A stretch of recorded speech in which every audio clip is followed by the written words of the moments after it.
Salut tout le monde. Aujourd'hui c'est le second épisode de notre série C'est quoi, présenté comme la première par Delso, moi-même.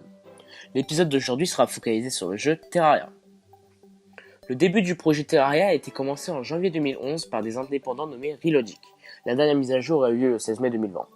Le jeu a énormément buzzé à sa sortie sur Steam le 16 mai 2011, avec plus de 50 000 exemplaires vendus le premier jour. Il restera au sommet des ventes Steam pendant 6 jours consécutifs devant The Witcher 2 et Portal 2. Le jeu est présent sur PC, macOS, Linux, iOS, Windows Phone, Android, PlayStation 3, PlayStation Vita, PlayStation 4, Xbox 360, Xbox One, Nintendo 3DS, Wii U, Nintendo Switch, Google Stadia. Terraria est un jeu de type bac à sable en 2D cubique avec un système de construction très poussé, un système de combat particulier et de l'exploration intéressante. Cet univers a été beaucoup comparé avec celui de Minecraft car il se ressemble sur certains angles, même si je trouve qu'ils sont très différents.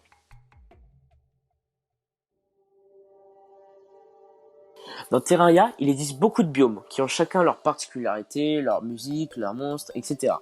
Je vais vous en parler de 4, les primordiaux, je les ai appelés comme ça. La forêt, qui est le biome de base où commence le début du jeu. Il n'y a pas grand chose de particulier. Le seul genre de monstre présent est le slime pour le jour. Les musiques de biome sont plutôt sympas. Ça variante de la forêt en neige, avec une sorte de bois différent de celui de la forêt. Dans le biome de neige, il y a seulement des blocs de neige et de la glace, et non de la terre. Il est un poil plus dangereux que son frère la forêt, mais il reste encore simple à survivre. Les musiques y sont sympas, comme la forêt. La corruption est sa variante du Crimson. À la création du monde, il faut choisir si votre monde sera composé de corruption ou de Crimson. La corruption est un biome violet avec de très grosses crevasses, donc de bonnes chances de mourir de chute. La dangerosité y est élevée au début du jeu, avec ces monstres comme le dévoreur d'âmes, etc. Et ces espèces d'herbes qui font des dégâts. La musique y est très angoissante, flippante. La corruption peut s'étaler sur un autre biome lors de sa création, comme par exemple le désert. Le Crimson est sa variante en version rouge, et l'avantage est qu'il n'y a pas de grosses crevasses dangereuses, mais des entrées de grottes plus lambda. Mais je trouve que ces monstres sont plus dangereux et flippants. Le Chimera, le monstre de visage, chenille de sang, etc. Que la corruption. Donc le taux de dangerosité is over 9000. Ces musiques sont aussi très angoissantes. Les deux biomes possèdent chacun un boss différent, que j'en reparlerai pendant le moment boss de la vidéo. La jungle est une sorte de biome forêt, mais contrairement à cette dernière, elle est très dangereuse, surtout au début du jeu. Elle possède ses grottes spéciales par rapport aux grottes normales qu'on peut retrouver un peu partout. Les ennemis présents dans ce biome sont plutôt diversifiés, mais surtout, comme j'ai dit, très dangereux, comme le slime de jungle, le piranha ou encore le croqueur. Les musiques de ce biome sont sympas, sans plus, pas les meilleures du jeu.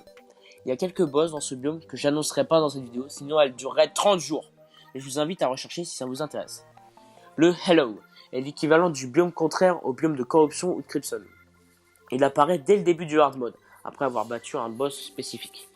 Il a une apparence de conte de fées, avec des couleurs pastel, des arbres et de la terre fluo. Mais cela n'empêche pas que ces monstres y sont très dangereux au début du hard mode. Il y a comme par exemple des fées, des licornes ou encore des slimes arc-en-ciel. Les musiques y sont plutôt enfantines et entraînantes. Il y a 2 boss dans ce biome que je vous laisse aller chercher, car je n'en parlerai pas dans cette vidéo.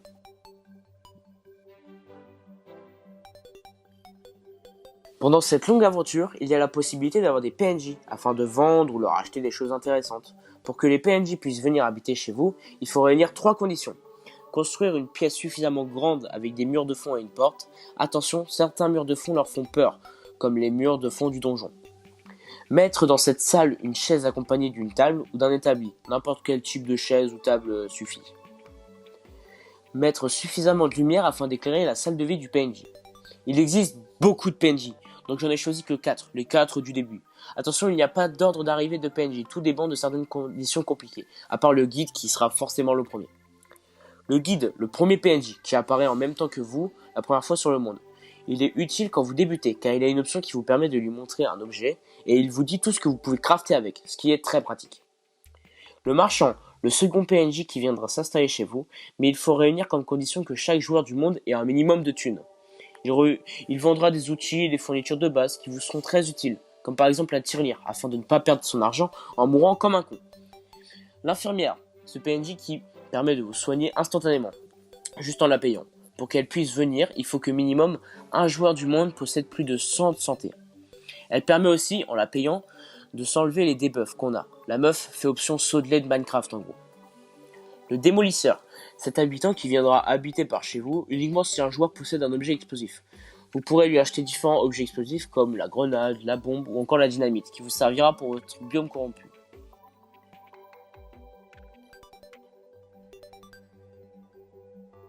Dans ce jeu, il y a aussi la présence d'énormément de boss et de différents events qui ont tous leurs spécificités étonnantes. Je parlerai de 3 boss et ensuite de 2 events qui est possible de déclencher ou de subir. Le roi Slime, le tout premier boss du jeu, malgré ce qu'on peut croire. Comme son nom l'indique, il est le roi du slime, donc c'est un très gros slime qui rétrécit au fur et à mesure qu'il perd de la vie. Il est invocable grâce à une pluie de slime en tuant 150 slimes pendant la pluie, ou alors utiliser une gelée couronnée. Si vous regardez bien, il y a un ninja Konoha qui s'est paumé dans son corps. L'œil de Cthulhu, le second boss du jeu. Il est divisé en 2 phases, contrairement au roi slime. Première phase où il est calme et juste il essaye de vous attaquer mais lentement. Et la deuxième phase où son œil s'ouvre et a des dents et fait des rushs vers vous, mais facilement esquivables. Il est invocable avec l'objet œil suspect. Le dévoreur des mondes si vous avez pris la corruption dans votre monde, ou le cerveau de Cthulhu si vous avez pris le crimson dans votre monde. Le dévoreur des mondes est un ver de terre géant dans le biome corruption. C'est plein de petits bouts de dévoreurs, les petits monstres du biome mais assemblés. Il est possible de le couper en 2, mais c'est pas la meilleure des idées, car il faudra être vigilant à ce qu'il vous bloque pas. Le mieux est de le faire en extérieur, sur une arène de plateforme en bois. Il est invocable grâce à un appât de verre. Le cerveau de Cthulhu est un cerveau géant accompagné de plein de petites sphères volantes dans le biome Crimson. Il faut faire attention lui aussi à ce qu'il ne vous bloque pas, car s'il réussit, vous pouvez déjà creuser la tombe et laisser 4 mecs porter votre tombe. Hashtag #AtuLaRef. Il est invocable grâce à une colonne sanglante. Parlons dorénavant des 2 events que je vais vous présenter. La pluie de slime, qui interviendra souvent dans le jeu et très tôt. Cet event, comme son nom l'indique, c'est une pluie de slime. Voilà, genius. Si vous en tuez 150, cela fait apparaître le Big Boss, le roi slime. L'event est cool dès le début du jeu, pour farmer pas mal de tunas. L'invasion de gobelins. Les gobelins, durant cet event, pourront péter les portes et buter vos PNJ. Ce qui est, ma foi, très casse-couille. Le loot est pas si incroyable que ça, à part pour farm de la thune, comme la pluie de slime et la plupart des events du jeu.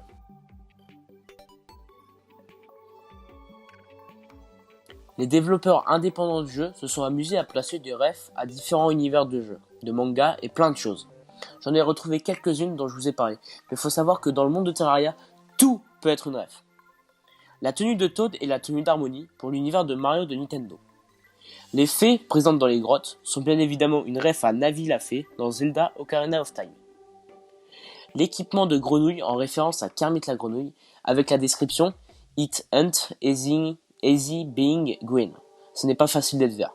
Désolé pour mon anglais, j'ai du mal. La phrase a été déjà dite par Kermit la grenouille un certain nombre de fois. Une cape verte équipable qui fait référence aux capes vertes équipées par les personnages dans l'attaque des titans. Ouais, vous voyez, je pense que vous voyez. Un fléau qui a comme description Die Monster. La référence est en l'honneur du jeu Castlevania. Vous savez où il y a des vampires là, qui font un peu flipper. Un buff nommé Swim Out et qui possède comme affirmation Run Forest Run. Bon, la petite ref est placée pour le film Forrest Gump, je pense que vous l'avez compris. Le Coffin Minecart, comme son nom l'indique, la ref est pour le même nommé Coffin Dent. Vous savez là, les 4 mecs qui portent une tombe, qui est assez bizarre d'ailleurs. Le bébé Grinch, en référence au film de Noël, Le Grinch. Ouais, vous voyez là, le mec vert, flippant. Le Nyan Cat Minecart, qui lâche un arc-en-ciel derrière lui, en référence au même du Nyan Cat, ce chat qui lâche des arcs-en-ciel derrière lui. Vous êtes tous ambiancés sur le son, faites pas genre. Le Portal Gun, cet item qui permet de créer 2 portails, comme dans le vrai jeu, en référence au jeu Portal 1 et Portal 2. Quelle masterclass ces jeux. Ouais voilà, j'avais juste ça à placer. Je n'ai mis qu'une infime partie de toutes les références présentes dans l'univers de Terraria. Ça se trouve, il y a aussi une Jojo Ref. Je vous invite à chercher.